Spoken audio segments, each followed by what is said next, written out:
ആദരണീയരായ മഹത്തുക്കളായ മഹാന്മാരായ സയ്യിദന്മാർ, മഹാന്മാരായ മഹത്തുക്കളായ പണ്ഡിതന്മാർ,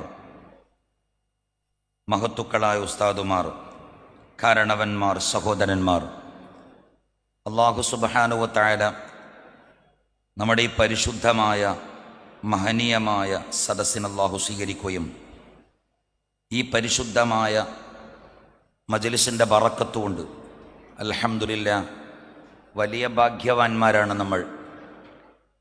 ഈ 33,313 ആളുകൾ പരിശുദ്ധമായ യാസീനോദി അതിന് മഹാനായ ഉസ്താദ് അവർകൾ പ്രാർത്ഥന നടത്തി ഈ മുഅ്മിനീങ്ങളുടെ ഇടയിൽ വെച്ചുകൊണ്ട് ആമീൻ പറഞ്ഞവരാണ്. സുദീർഘമായ ഒരു പ്രഭാഷണത്തിൻ്റെ സമയമല്ല, ധാരാളം വിഷയാവതരണങ്ങൾ ഇവിടെ നടക്കേണ്ടതുണ്ട്. വളരെ ചുരുക്കി പറയട്ടെ. യാസീൻ എന്ന് പറഞ്ഞാൽ പരിശുദ്ധമായ ഖുർആനിലെ 36-ാമത്തെ ഈ അധ്യായം യാസീൻ എന്നതുകൊണ്ടാണ് തുടങ്ങുന്നത്. ഇതിനൊരുപാട് പേരുകളുണ്ട്. ഈ വിശുദ്ധമായ സൂറത്തിന് സൂറത്തുൽ മുഇമ്മ, അതുപോലെ തന്നെ സൂറത്തുൽ ഖാദിയ, അതുപോലെ തന്നെ സൂറത്തുദ് ദാഫിയ എന്നെല്ലാം പരിശുദ്ധമായ നാമങ്ങളെ കൊണ്ട് ഈ പരിശുദ്ധ സൂറത്ത് അറിയപ്പെടുന്നു. 2 അക്ഷരങ്ങളെ കൊണ്ട് തുടങ്ങുന്ന അധ്യായമാണ് യാസീൻ. 2 അക്ഷരങ്ങളാണ്. 2 അക്ഷരങ്ങളെ കൊണ്ടും ഒരക്ഷരങ്ങളെ കൊണ്ട് തുടങ്ങിയ അധ്യായമുണ്ട്. വിശുദ്ധമായ ഖുർആനിലെ 3 സൂക്തങ്ങൾ ഒരക്ഷരം കൊണ്ട് തുടങ്ങിയതാണ്. നൂൻ, സ്വാദ്, ഖാഫ്, ഒരക്ഷരം കൊണ്ട് തുടങ്ങിയ അധ്യായങ്ങൾ. 2 അക്ഷരങ്ങളെ കൊണ്ട് തുടങ്ങിയ അധ്യായങ്ങളുണ്ട്. 9ഓളം സൂറത്തുകൾ. 3 അക്ഷരങ്ങളെ കൊണ്ട് തുടങ്ങിയ അധ്യായങ്ങളുണ്ട്. അതുപോലെ തന്നെ 4 അക്ഷരങ്ങളെ കൊണ്ട് തുടങ്ങിയ അധ്യായങ്ങളുണ്ട്. 5 അക്ഷരങ്ങളെ കൊണ്ട് തുടങ്ങിയ അക്ഷരങ്ങളെ കൊണ്ട് തുടങ്ങിയ അധ്യായവുമുണ്ട്. ഏതായിരുന്നാലും വിശുദ്ധ ഖുർആനിലെ ഈ 2 അക്ഷരങ്ങളെ കൊണ്ട് തുടങ്ങിയ ഈ സൂറത്തു യാസീൻ ഇറങ്ങാൻ ഒരുപാട് കാരണങ്ങളുണ്ട്. യാസീൻ ഒരുപാട് മായനകൾ, അർത്ഥങ്ങൾ മഹാന്മാരായ പണ്ഡിതന്മാർ വ്യാഖ്യാനിക്കുന്നുണ്ട്. ശുദ്ധമായ യാസീൻ എന്നുള്ളത് യാ ഇൻസാൻ എന്നുള്ളതിനെ അറിയിക്കുന്നു. ചില മഹത്തുക്കളായ പണ്ഡിതന്മാർ രേഖപ്പെടുത്തുന്നു. ചിലർ യാ സയ്യിദ്, ഹബീബ നബി സല്ലല്ലാഹു അലൈഹി വസല്ലമ തങ്ങളെ യാ സയ്യിദ് എന്ന് വിളിച്ച് ഷോർട്ടായി പറഞ്ഞതാണെന്ന് പറയുന്നു. ചില പണ്ഡിതൻ അങ്ങനെ പല അഭിപ്രായങ്ങളിലൂടെ ഈ പരിശുദ്ധമായ അധ്യായത്തിനിക്ക്, ഈ പരിശുദ്ധമായ 2 അക്ഷരങ്ങളടങ്ങിയ ആയത്തിന് വ്യാഖ്യാനങ്ങൾ മഹത്തുക്കളായ പണ്ഡിതന്മാർ രേഖപ്പെടുത്തുന്നുണ്ട്. വളരെ ചുരുക്കി പറയട്ടെ, ഈ അധ്യായം ഇറങ്ങാനുണ്ടായ കാരണം ഹിജറയുടെ മുൻപാണ് സൂറത്തു യാസീൻ ഇറങ്ങിയത്. യാസീനിലെ 83 ആയത്തുകളും 83 ആയത്തുകളിൽ നിന്ന് ഒരായത്തൊഴികെ ബാക്കിയുള്ള ആയത്തുകളെല്ലാം ഇറങ്ങിയത് പരിശുദ്ധമായ ഹിജറയുടെ മുമ്പാണ്. ഹിജറയുടെ മുമ്പ് ഈ യാസീൻ ഇറങ്ങാനുണ്ടായ കാരണം, ഈ യാസീനിൽ അടങ്ങിയിരിക്കുന്നത് ഒന്ന് ഹബീബ നബി സല്ലല്ലാഹു അലൈഹി വസല്ലമ തങ്ങളെ സമാധാനപ്പെടുത്തിയ ആയത്തുകളാണ്. രണ്ടാമത് നബി തങ്ങളെ ആക്രമിക്കുകയും നബി തങ്ങളെ പ്രയാസപ്പെടുത്തുകയും ചെയ്ത ഒരു വിഭാഗം ആളുകൾക്ക് താക്കീത് കൊടുത്തതാണ്. അവർക്ക് നാളെ മഹ്ശർ എന്ന കോടതിയിൽ വരാനിരിക്കുന്ന വളരെ ഭയാനകമായ ശിക്ഷയെ സംബന്ധിച്ചാണ്. പിന്നെയുള്ളത് വിശ്വസിച്ച ആളുകൾക്ക് ലഭിക്കുന്ന ഉന്നതമായ മഹത്വവും ഫദ്ലും ശ്രേഷ്ഠതയുമാണ്.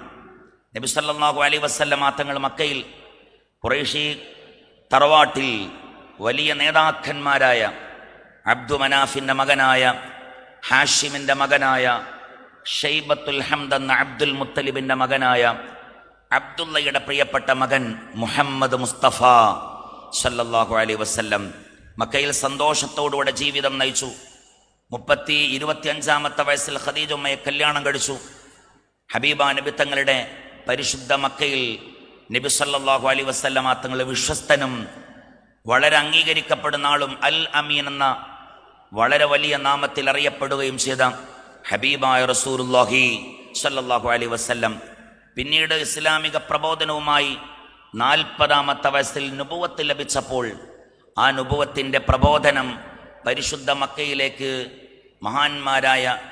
പരിശുദ്ധമായ മക്കയിലേക്ക് നബിതങ്ങളുടെ പ്രബോധനം പരന്നപ്പോൾ നബിതങ്ങൾ അൽ അമീൻ എന്ന് വിളിച്ചവർ കള്ളൻ എന്ന് വിളിക്കാൻ തുടങ്ങി, ഭ്രാന്തൻ എന്ന് വിളിക്കാൻ തുടങ്ങി, പെൺകോന്തൻ എന്ന് പെൺപിരാന്തൻ എന്ന് പറയാൻ തുടങ്ങി, സാഹിർ എന്ന് പറയാൻ തുടങ്ങി. ബൈത്തുകൾ പാടി മനോഹരമായ പാട്ടുപാടി ആളുകളെ വശീകരിക്കുന്നവനാണെന്ന് പറയാൻ തുടങ്ങി. ഹബീബാ നബി തങ്ങളെ ക്രൂരമായി വാക്കുകളെ കൊണ്ട് മർദ്ദിച്ചു. ഹബീബാ നബി സല്ലല്ലാഹു അലൈഹി വസല്ലമ തങ്ങളെ മാത്രമല്ല, നബി തങ്ങളെ വിശ്വസിച്ച ഒരു വലിയ സംഘത്തെയും അവിടെയുള്ള മുശ്രിക്കീങ്ങൾ, ലാത്തയും ഉസ്സയും, അതുപോലെ അവിടെയുള്ള വലിയ ശത്രുക്കളായ ആളുകൾ, ഉത്തുബത്തും ഷൈബത്തും വലീദും അബൂജഹൽ അടങ്ങുന്ന ആളുകൾ ക്രൂരമായി മർദ്ദിച്ചു. എന്തിനേറെ, നാം അറിയുന്ന ചരിത്രങ്ങൾ ധാരാളമുണ്ട്, ധാരാളം ചരിത്രങ്ങൾ.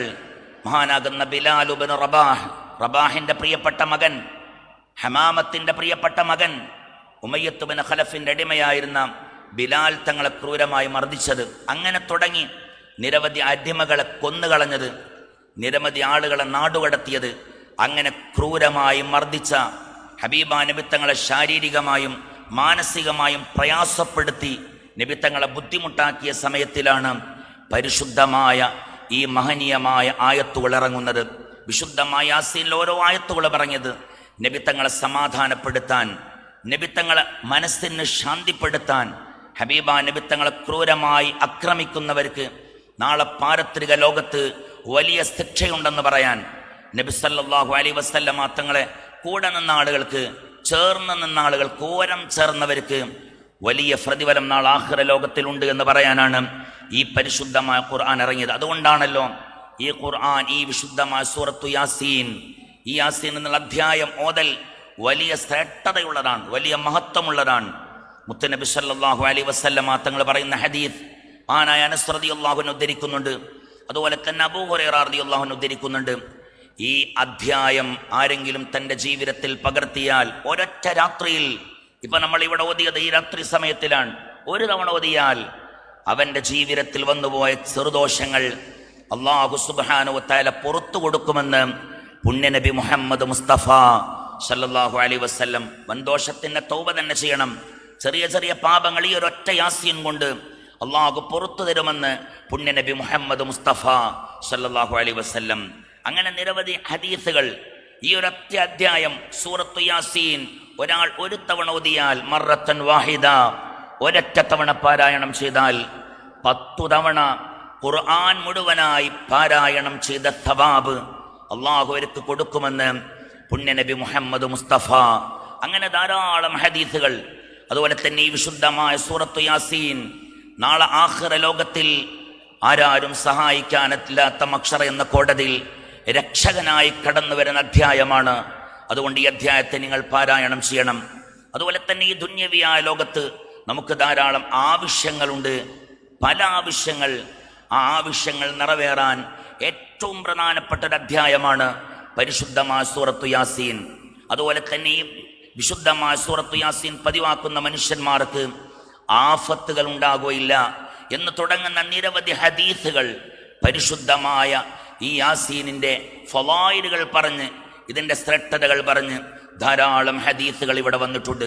മരണമാസന്നമായവരുടെ അരികിൽ പരിശുദ്ധമായ സൂറത്ത് യാസീൻ ഓതിയാൽ അവരുടെ ആത്മാവ് വേഗത്തിൽ പിരിയാൻ, അവരുടെ ആത്മാവ് റൂഹ് പെട്ടെന്ന് എളുപ്പത്തിൽ പ്രയാസങ്ങളില്ലാതെ പിരിയാൻ ഇത് കാരണമാകും. ചില പണ്ഡിതന്മാർ രേഖപ്പെടുത്തുന്നു, മരണമാസന്നമായവരുടെ അരികിൽ സൂറത്തു യാസീൻ പാരായണം ചെയ്താൽ ഓരോ അക്ഷരങ്ങൾ, യാസീൻ എന്ന് പറയുമ്പോൾ 2 അക്ഷരമാണ്. ഉദാഹരണം, ഒരക്ഷരം യാണ്, രണ്ടാമത് സീനാണ്.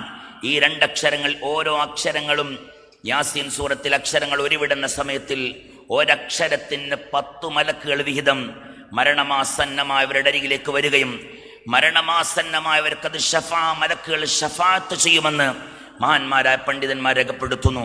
അങ്ങനെ ധാരാളം ഫളായിലുകൾ അടങ്ങിയ, ധാരാളം മഹത്വങ്ങൾ അടങ്ങിയ ഹബീബ നബിത്തങ്ങളെ സമാധാനിപ്പിക്കാനും നബിത്തങ്ങൾ ആക്രമിക്കുന്നവർക്ക് നാളെ പാരത്രിക ലോകത്ത് വലിയ ശിക്ഷയുണ്ടെന്നറിയിക്കാനും നബിത്തങ്ങളെ കൂടെ നിന്ന് ചേർന്ന് നിന്നവർക്ക് വലിയ രക്ഷയും സമാധാനവും ഉണ്ടെന്നറിയിക്കാനുള്ള പരിശുദ്ധമായ സൂറത്തു യാസീൻ നമ്മുടെ ജീവിതത്തിൽ ഒരു ഭാഗമാക്കണം എന്ന് മാത്രം ഓർമ്മപ്പെടുത്തി, എനിക്ക് സമയം 10 മിനിറ്റാണ് തന്നിട്ടുള്ളത്. ആ 10 മിനിറ്റ് കൊണ്ട് ഞാൻ അവസാനിപ്പിക്കുന്നു. നിങ്ങളൊക്കെ പാവപ്പെട്ട വിനീതനായി എനിക്ക് വേണ്ടി ദുആ ചെയ്യണം, മറന്നു പോകരുത്. അല്ലാഹു സുബ്ഹാനഹു വ തആല ഈ പരിശുദ്ധമായ മഹത്വമുള്ള ഈ സദസ്സിൻ്റെ ബറക്കത്തുകൊണ്ട് നമ്മുടെ പ്രയാസങ്ങൾ, നമ്മുടെ വിഷമങ്ങൾ അല്ലാഹു നീക്കിത്തരട്ടെ. ധാരാളം ആളുകൾ പലതരത്തിലുമുള്ള പ്രയാസങ്ങൾ പറഞ്ഞ് ദുആ ചെയ്യാൻ വേണ്ടി ഏൽപ്പിച്ചവരുണ്ട്. രോഗം, തലമൂർധാവ് മുതൽ കാലിൻ്റെ അടിഭാഗം വരെ രോഗം കൊണ്ട് വിഷമിക്കുന്നവർ, ഭാരിച്ച കടം കാരണമായി ജീവിതം പോലും മടുത്തുപോയവർ, മക്കളുടെ കല്യാണം ശരിയാവാത്തത്, കുടുംബജീവിതത്തിൽ ഐക്യം നഷ്ടപ്പെട്ടു പോയത്, ഇങ്ങനെ തുടങ്ങി പല വിഷമങ്ങളും ഒരുപാട് ആളുകൾ ദുആ ചെയ്യാൻ വേണ്ടി ഇവിടെ ഏൽപ്പിച്ചിട്ടുണ്ട്. അതെല്ലാം അടങ്ങിയിട്ടാണ് മഹാനായ ഉസ്താദ് അവர்கள் ഇവിടെ ദുആ ചെയ്തത്. ഇൻഷാ അല്ലാഹ് ഉത്തരം നമുക്ക് പ്രതീക്ഷിക്കാവുന്നതാണ്. ഇതിനേക്കാൾ വലിയ ഒരു സദസ്സ് ഏതാ ഉള്ളത്? രോഗികളോട് ഓർമ്മപ്പെടുത്താണ്, അള്ളാഹുവിനേക്കാൾ വലിയ ഡോക്ടർ ആരാ ഉള്ളത്? മജ്ലിസിനേക്കാൾ വലിയ ഹോസ്പിറ്റൽ എന്താ ഉള്ളത്? ദുആയിനേക്കാൾ വലിയ മരുന്നെന്താ ഉള്ളത്? അള്ളാഹു ഈ മജ്ലിസിന്റെ ബറക്കത്തുകൊണ്ട് നമ്മുടെ രോഗം അള്ളാഹു സുഖപ്പെടുത്തി തരട്ടെ. നമ്മൾ അനുഭവിക്കുന്ന കടങ്ങൾ അള്ളാഹുവിന്റെ ഖജനാവിൽ എടുത്താൽ തീരാത്ത മുതലുകളുണ്ട്. ഈ പരിശുദ്ധ സദസ്സിന്റെ ബറക്കത്തുകൊണ്ട് നമ്മുടെ കടങ്ങളും അള്ളാഹു വിട്ടിത്തരട്ടെ. നമ്മുടെ മക്കൾ അള്ളാഹു സ്വാലിഹീങ്ങളാക്കി തരട്ടെ. കുടുംബജീവിതത്തിൽ ഐക്യവും സന്തോഷവും അള്ളാഹു നിലനിർത്തി തരട്ടെ. ആമീൻ എന്ന് പ്രാർത്ഥിച്ചുകൊണ്ട് ഈ പരിശുദ്ധമായ സദസ്സിൽ എൻ്റെ ഈ കൊച്ചു പ്രഭാഷണം ഞാൻ അവസാനിപ്പിക്കുന്നു. ദുആ വസിയത്തോടെ. അസ്സലാമു അലൈക്കും വറഹ്മത്തുള്ളാഹി വബറകാതുഹു.